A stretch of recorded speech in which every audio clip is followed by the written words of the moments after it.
Ayan, magandang tanghali mga kasabi, no? Nakikita nyo ba dito sa likuran ko? Ito ngayon ang mainit na pinag-uusapan ng ating gobyerno.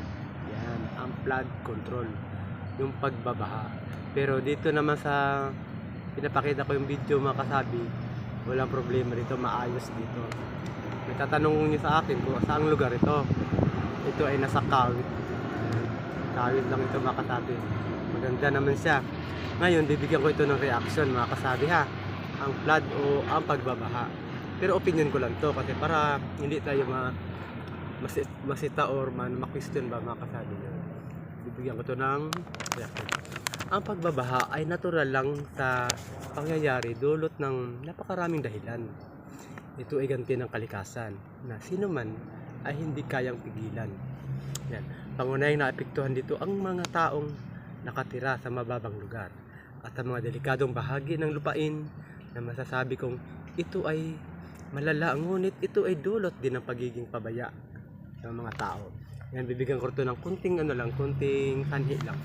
Ang pagbaha, dito pumapasok ang sanhi ng mga paggagawa, pagsasaayos, malaki ang kakulangan. Hindi pa tapos o wala talagang natatapos. Lalo na ang usapin na sa malaking pera.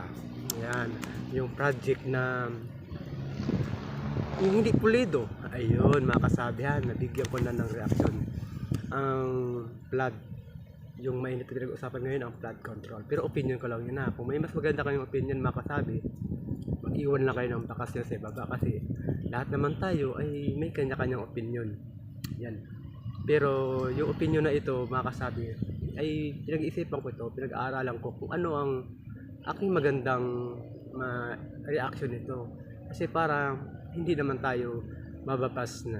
Kasi ang natural lang naman talaga ang pagbaha ay kahit saang sulok ng mundo talaga apektado talaga ang nasa mababang lugar na.